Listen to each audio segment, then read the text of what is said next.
1. This story happened around a week ago, and we had a chill business meeting at a local restaurant. I really hate tied-up meetings, so I prefer it over a nice enjoyable lunch with my coworker and one of my trainees. It was supposed to be a nice chat with an applicant, no private info shared or anything like that, just to get to know each other. A little back info. I work for a small local game developer, and I've been on the lookout for a front-of-the-desk person to help me out with some stuff. I work as a senior PR manager. I'm 28 years old, while my coworker, 58 years old, is my so-called junior PR manager. We switched positions because he's somehow a stone-cold numbers maniac, while I'm more into marketing strategies and into gaming as well. So I have more to offer, while he's my strong, experienced backup. We laugh about it and basically get paid the same amount, but in serious situations, I give the calls. Back to the story. I already spent a few interviews with some candidates and thought this one is going easy as well, since none poked my interest. My coworker and trainee already arrived and sat in the back of the restaurant, while I still had time to grab a smoke outside. Since it was still a business meeting, I was wearing my black jeans and a white shirt, while the staff of the restaurant were wearing black jeans and a green polo shirt, with the restaurant's logo on it.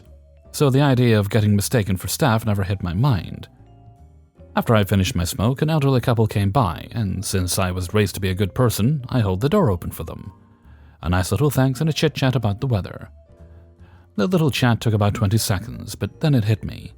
The popularity of Karens in Germany weren't that high, so it was only an internet myth to laugh about for me. But finally, in 2022, I encountered my first Karen. Hey boy, hold the door. Wait, what? I said hold the damn door, can't you hear? I have an important meeting here. It took me a few seconds to realize what's happening. I think it's like the military or police training. The internet prepared me for it, but when it hits you, you aren't prepared enough. She throws me her jacket and stumps through the half-open door. Can't you do anything right? Did you hit your head somewhere, or are you just fucked up? I was raised to be a good boy, but somehow after leaving my parents' house, I kinda shortened my fuse.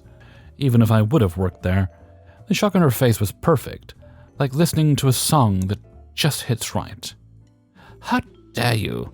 Let's see what your boss thinks about this. She huffs into the restaurant and rushes to the counter, where she grabbed the waitress waiting at the bar. You need to educate your staff. This kid...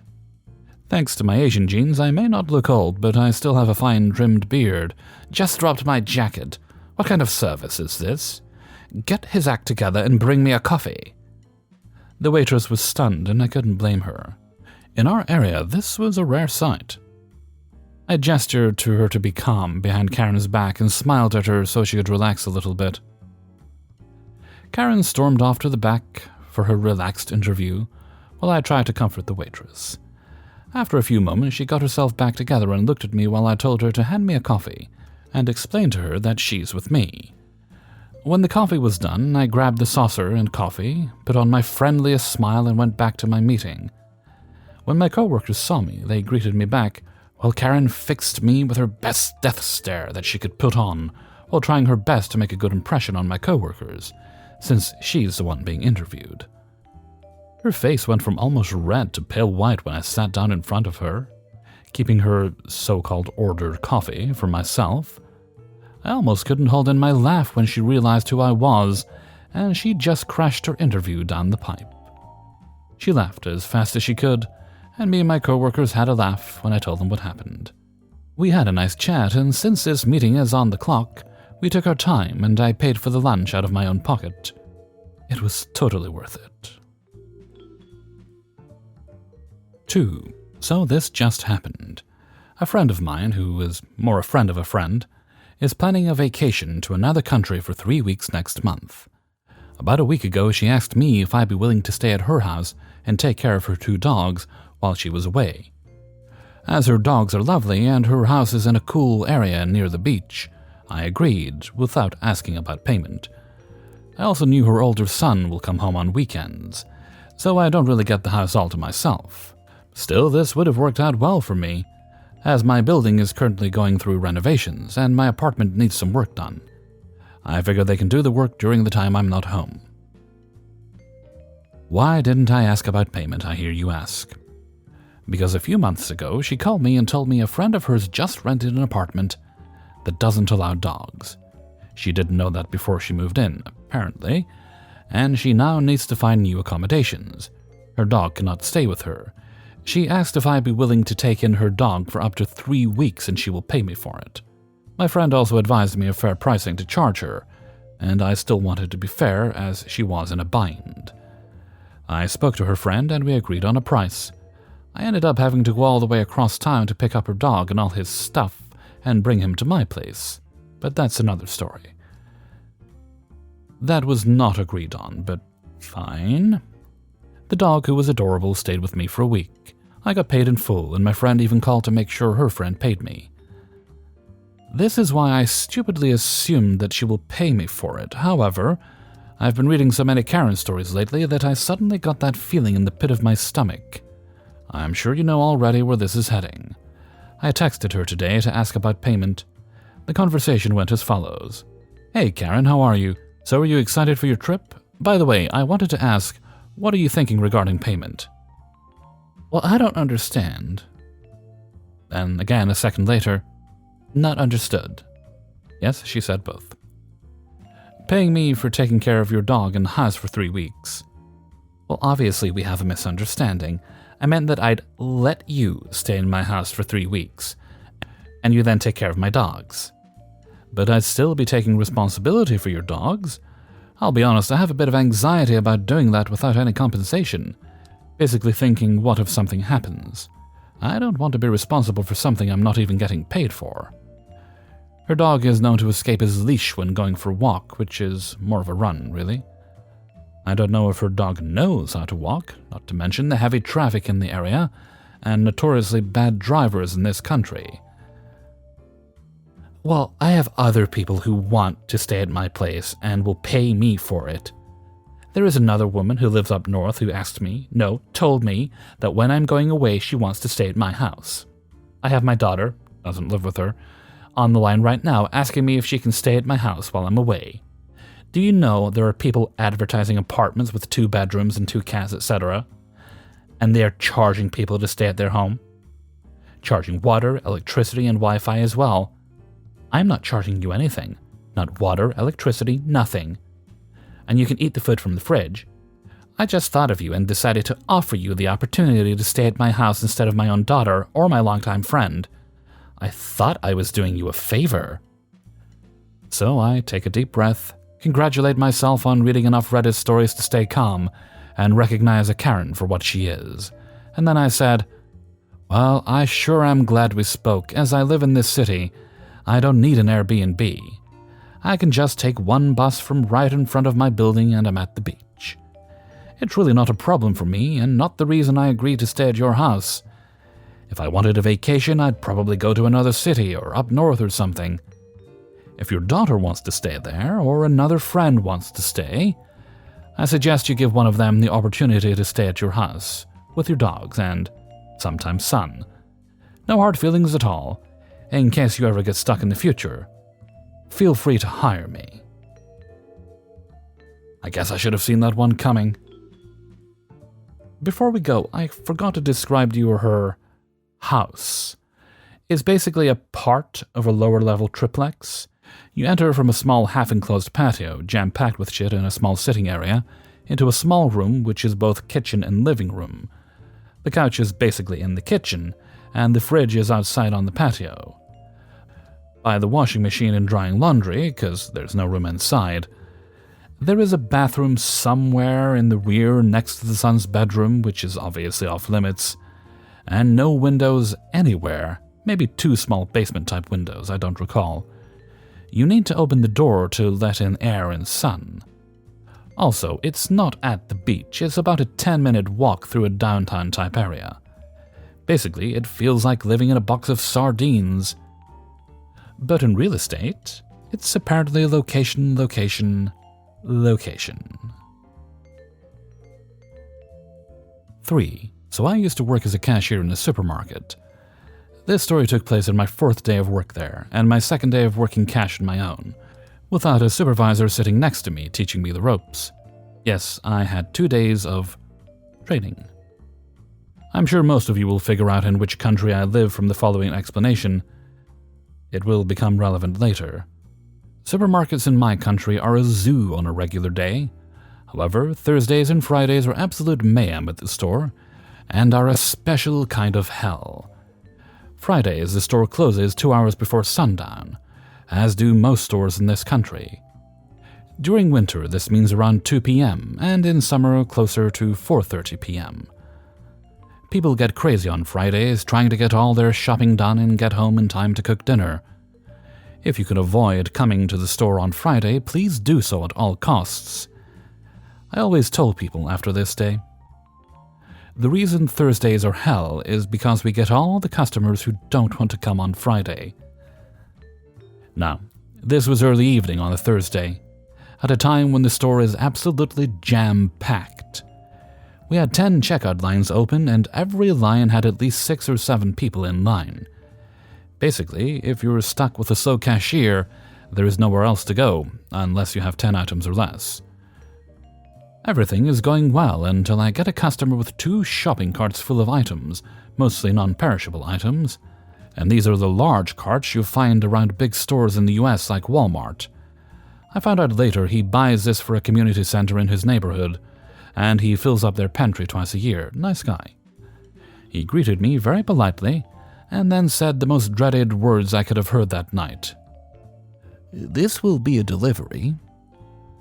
Just a quick break from the story to explain why this was so dreaded, especially on a day like today. When we get a delivery, the cashier would call a helper from the store to help bag the groceries. Usually, people do their own bagging. The bags would then be placed in plastic containers, and containers would be placed on top of each other and taken to the back fridge until delivery. A regular delivery is usually between 3 to 5 crates. Each crate has a number, which then I have to input all of them into the computer, along with the correct delivery address and phone number, and print out the receipt and place copies in the crates. Even for a small delivery, this always takes extra time. Back to the story. This guy has 2 full carts and wants a delivery. I say, "Sure, no problem." Then I turn to everyone else in the line and let them know that this is a delivery and it will take just a bit longer than usual, and apologize for any delay this may cause. We always do this so customers will be aware of the delay and can move to another cache if they're in a hurry. This is when the whole line groans simultaneously. I don't blame them. There was nowhere else to go. I could see every one of them craning their necks to check out other lines, and they all decided to stay. So I start scanning as fast as I can. I'm pretty good with numbers, so even though it's my 4th day, I remember many of the codes, and things are moving rather quickly. I get to a point where the bagger can't keep up with all the items, and the area to the left of me, where I place all the scanned items, is just a mountain of cans and bags of chips and whatnot. At this point, I can't even scan another item because they're falling back onto my scale. I stop and ask if he wants help bagging. The customer and the bagger are both appreciative, and I help bag groceries for a few minutes. Just enough to clear some space so I can continue scanning items. This happens every few minutes. It gets full, I stop to help, clear some space, and keep going. This is where the Karen comes into play. She is maybe early 40s, long brown hair, and looks nothing like a Karen, except for the way she was standing, with one hand on a hip that extended so far to the side, I wasn't sure how she's still standing. She's in my line, about 5 or 6 people in front of her still. This is the conversation that follows. "Hello? What are you doing?" Not answering because I didn't think she was talking to me.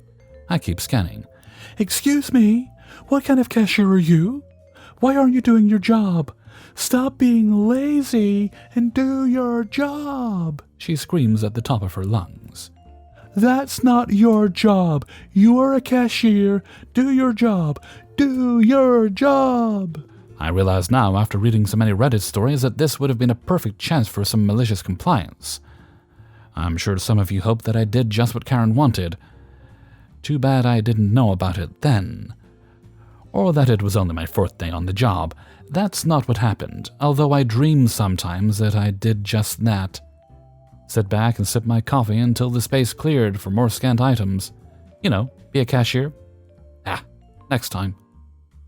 I'm just helping to move things along faster. If this is a problem or you're in a hurry, feel free to move to another line. I'm sure another cashier will be more than happy to serve you. I may sound like I'm the a-hole with this line, but I said it nicely, not sarcastic at all. Obviously, that didn't help. Karen was not listening, and having none of it. Just do your damn job. You're a cashier.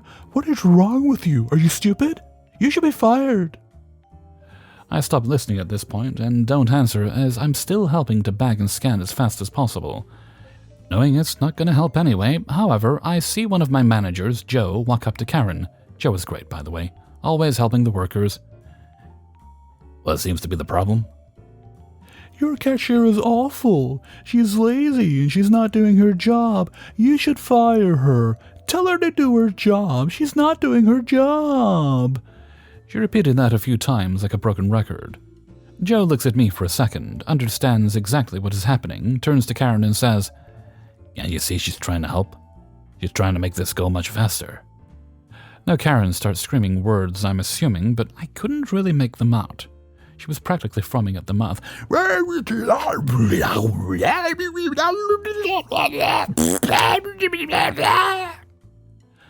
Joe tries to calm her down by explaining, or trying to, how me bagging items is actually helping, and this makes Karen even more irate, if you can believe it. Spit flying from her mouth, arms flailing, screaming like a banshee. Suddenly, I notice an older woman, a nice old lady, must have been around 80 years old, trying to get Karen's attention by tapping her on the shoulder. It takes a few tries, but she finally gets her attention and spins her around by the shoulder. Hey, Karen, excuse me. Karen? What? Your daughter is crying.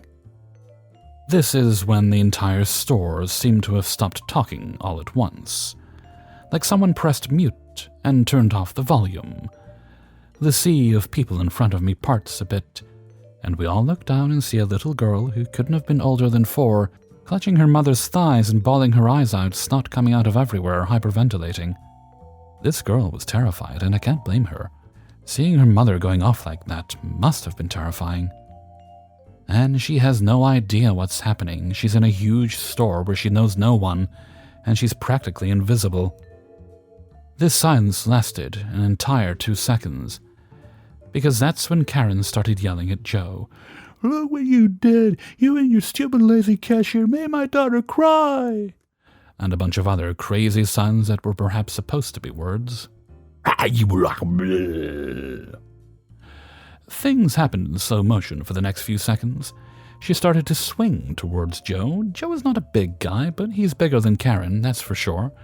And he's not easily intimidated. Not his first Karen. She would have decked him right in his face if the nice old lady hadn't grabbed her in a bear hug to stop her. Yes, she did. I had to pick my jaw up off the floor.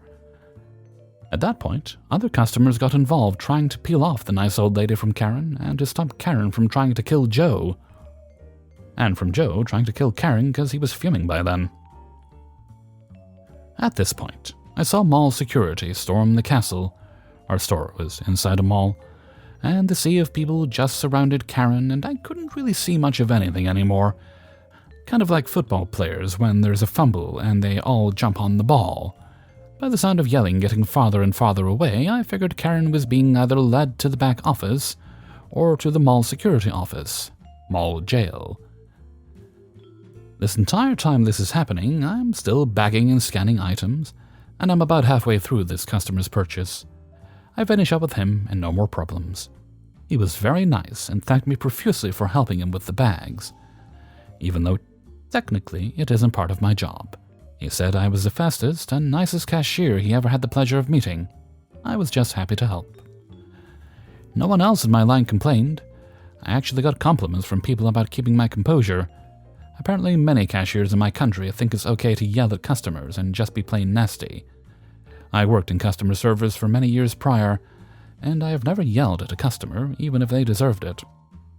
Once the rush died down a bit, I went for a break. I met another employee in the back room, and I started to tell him what just happened when he cut me off. She was yelling at you? I heard that. Well, everyone heard that, but I had no idea what was happening. He told me that the police were called and Karen escorted out of the store and the mall in handcuffs. I filled him in on everything, and we spent the next 30 minutes laughing. I don't know what happened with the child. I'm assuming they called another family member to pick her up. I also don't know what happened with Karen after that, since I ended up working there another year and I never saw her again. Hopefully she learned to do her grocery shopping on Tuesday and Wednesday. Or was possibly in prison or house arrest. This was the first Karen I had the displeasure of meeting while working at that store, but definitely not the last. To those of you who listened to the entire story, thank you for sticking with me through to the end. I hope it was worth it, and hope you got some sense of pleasure or justice from the end result. 4. When I was 23, I worked for this company before COVID hit us. My country at least, so back in 2019, early 2020. This company is one where you can make reservations for hotels, motels, hostels, camping sites, boats, etc., etc. Now, this one comes from one of our place owners.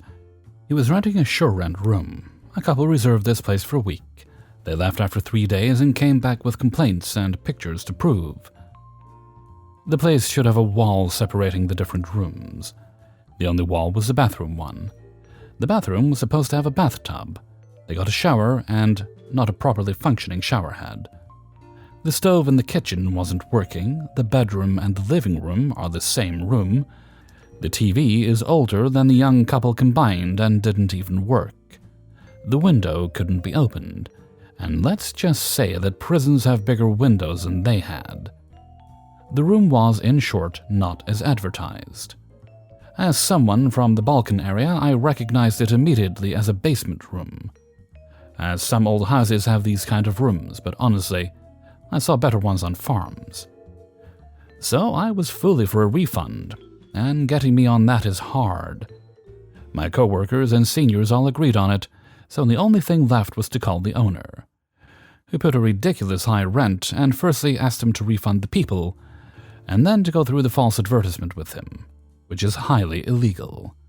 The man, however, had this to say. What? Refund? How dare they? They didn't even show up.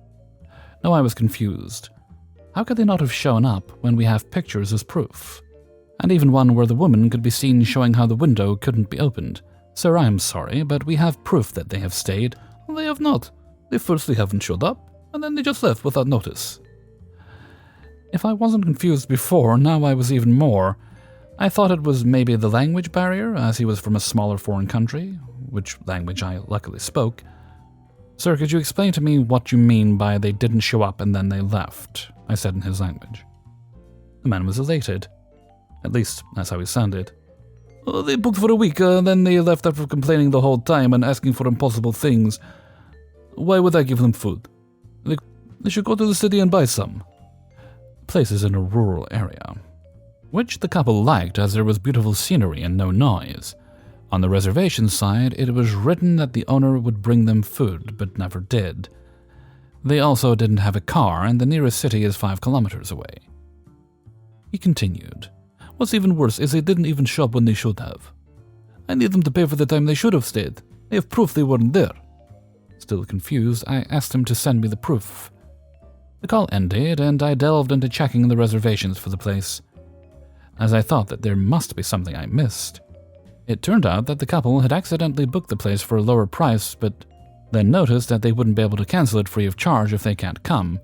So they used the 15-minute fee waiver limit and canceled the reservation, then booked it again for the same period for a higher price, which would allow them to cancel it for free if they can't come. All of that was done legally, as that is something we provide, and the owner agreed to this when joining our company's site. While still checking everything, as I really didn't understand his logic, I heard my coworker laughing hysterically and calling me over from the other side of the office. I went there to see what happened, and he showed me the email Karen sent us.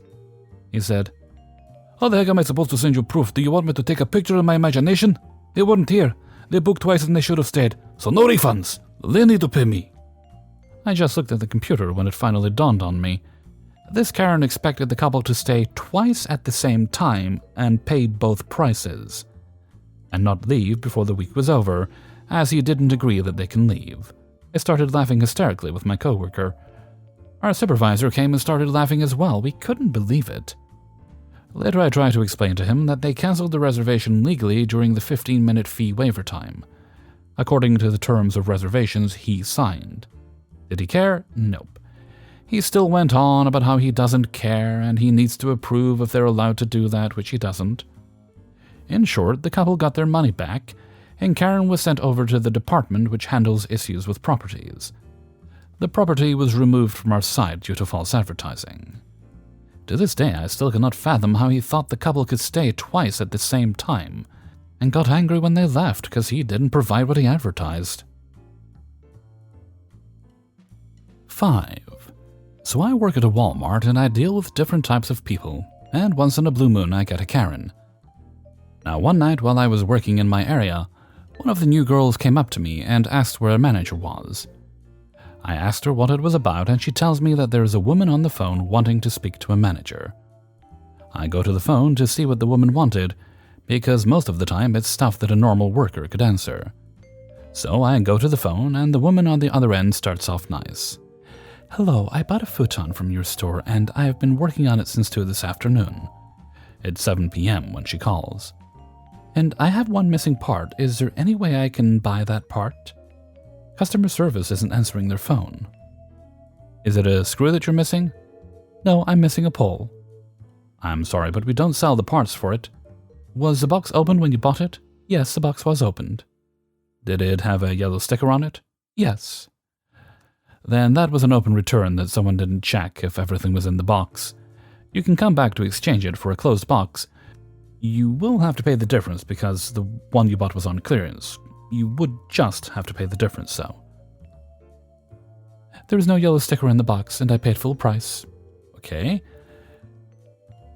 you will just come in and exchange it for one that is fully closed." "Why can't I just get the part? I'm visiting from New York. I don't want to sleep on an air mattress, and I've been at this since 2. "We don't sell the parts separately." "Then open a box and get me the part." "Can't do that." "So I have to take this apart, shove it back in the box, and bring it back?" "Yes, and you can bring it in the morning because my customer service is closed at the moment due to short staffing.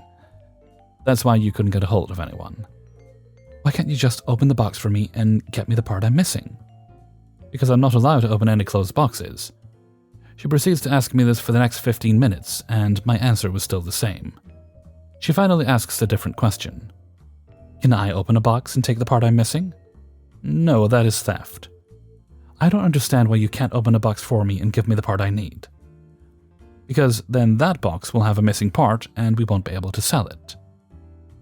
"That's not my problem. My problem is that I'm missing a piece and you're about to lose my money from me if you don't give me the part that I need." "Bless your heart, I'm so sorry that you don't understand what I'm saying. I cannot give you the part you're missing. You will have to exchange it at customer service. It's the only thing I can tell you. No one is opening a box for you because you bought an open box." "Do you know who I am? I demand you open a box and give me the part I'm fucking missing, or else you will lose me as a customer. Give me my part. I'm not taking this apart just to build another fucking one." At this point, I'm just done with her. "Are you Shaq? Do I sound like a black man?" "Well, you definitely haven't spent more than that man has, so losing you honestly isn't going to be a lot." "How much has that man spent at Walmart? I bet it's not over $1,500. I've spent $2,000 at a Walmart. Bet you haven't seen that before." "He spent $70,000 at a Walmart, and the most I have seen is $3,000 in my register. And you don't sound like you came from Germany." "Give me the part I need or I will call corporate."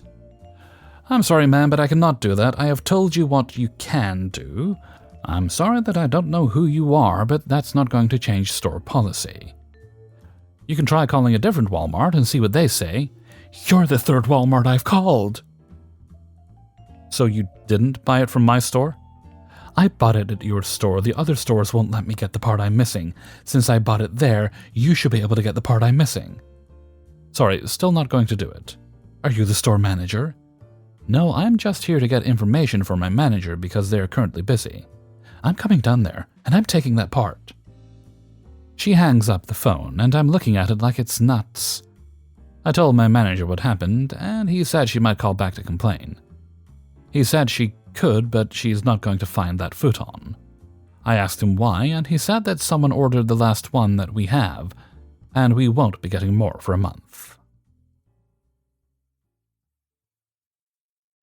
Hey everybody, Hellfreezer here, and thank you very much for listening to Idiots in the Wild, episode 68. I know, so close. And thank you very much to everybody who allowed me to use their stories in this video. If you could please hit the like button before you go, I'd appreciate it. Okay, let's see this. When is this video? This is for Wednesday.